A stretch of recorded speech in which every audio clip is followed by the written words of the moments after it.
സുപ്രഭാതം.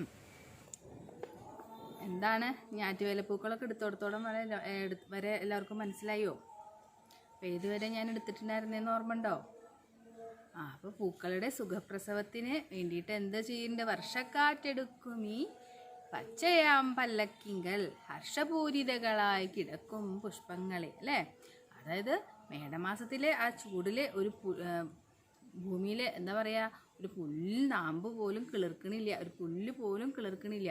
അങ്ങനെയുള്ള ഉണങ്ങി വരേണ്ട ആ ഭൂമിയിൽ വർഷം, അതായത് മഴ പെയ്യുമ്പോൾ എന്തുണ്ടാവുന്നുണ്ട്? പച്ച പുല്ല് നിറഞ്ഞു കിടക്കുന്നുണ്ട്. അതിലാണ് ഹർഷപൂരിതകളായിട്ട് എന്ന് പറഞ്ഞാൽ എന്താ? വളരെ സന്തോഷത്തോടു കൂടിയിട്ട് ഈ പൂക്കൾ കിടക്കുന്നത്. ഹർഷപൂരിതകളായി കിടക്കും പുഷ്പങ്ങൾ. ഹർഷം എന്ന് പറഞ്ഞാൽ സന്തോഷം, അല്ലേ? ഹർഷപൂരിതം എന്ന് പറഞ്ഞാൽ സന്തോഷത്തോടു കൂടി, സന്തോഷം നിറഞ്ഞാന്നൊക്കെ അർത്ഥം. സന്തോഷത്തോടു കൂടി ഈ പൂക്കൾ വർഷക്കാറ്റെടുക്കുന്ന ഈ പച്ചയായ പല്ലക്കിങ്കൽ, പല്ലക്ക് എന്ന് പറഞ്ഞാൽ മഞ്ചല് എന്നൊക്കെ പറയും, ആ പല്ലക്കിലാണ് ഇവർ സന്തോഷത്തോടു കൂടിയിട്ട് ഇവരിങ്ങനെ ഈ പുഷ്പങ്ങൾ കിടക്കുന്നത്. ഏത് പുഷ്പങ്ങളാണ്?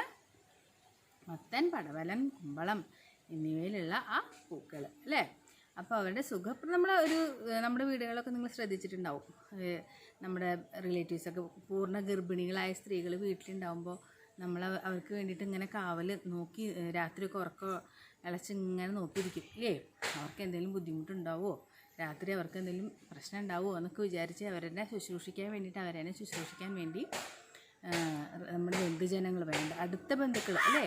അവർ ഉറക്കം ഇളച്ച് ഇവരെ ഇങ്ങനെ നോക്കിയിരിക്കും. അതുപോലെ ഈ പൂക്കളുടെ സുഖപ്രസവത്തിന് വേണ്ടിയിട്ട് ഉറക്കം ഇളച്ച് നിൽക്കുന്നത് ആരാണ്?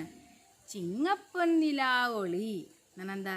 ചിങ്ങമാസമായി, അതായത് ചിങ്ങമാസത്തിലെ നിലാവിനൊരു പ്രത്യേകത ഉണ്ട്. എന്തായിരിക്കും?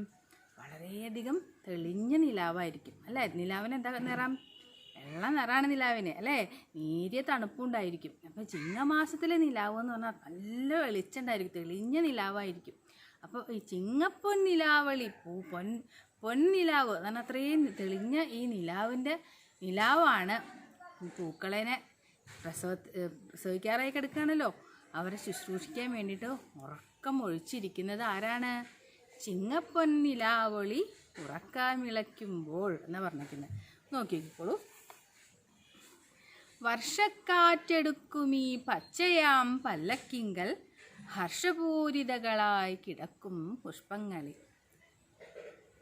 നിങ്ങൾ തൻ സുഖപ്രസവത്തിനു ശുശ്രൂഷിക്കാൻ ചിങ്ങപ്പൊന്നിലാവൊളി ഉറക്കമിളയ്ക്കുമ്പോൾ.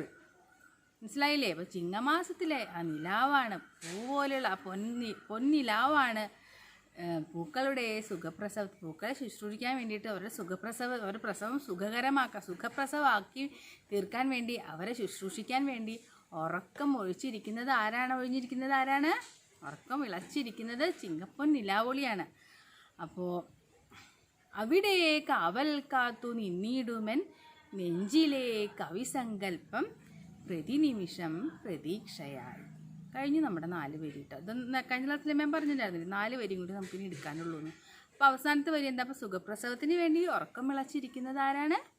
ചിങ്ങപ്പൊന്നിലാവൊളിയാണ്, അല്ലേ?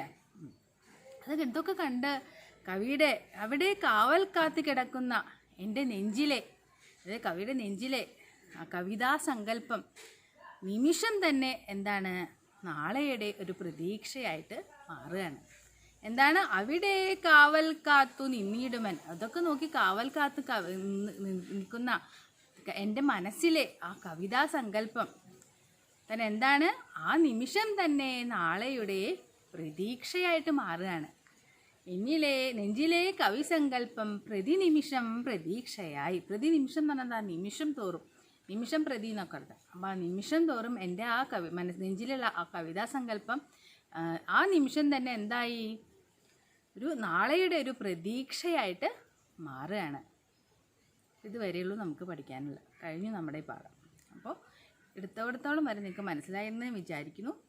അപ്പോൾ സംശയം എന്തെങ്കിലും ഉണ്ടെങ്കിൽ മാമിനോട് ഡൗട്ടിൻ്റെ സെഷനിൽ ചോദിക്കണം.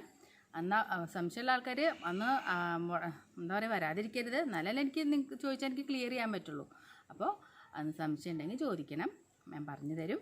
അപ്പോൾ നോട്ട്സൊക്കെ വൃത്തിയായിട്ട് എഴുതിയെടുക്കണം, ടെസ്റ്റ് പേപ്പറും എഴുതണം. അപ്പോൾ അടുത്ത ക്ലാസ്സിൽ കാണാം. നന്ദി, നമസ്കാരം.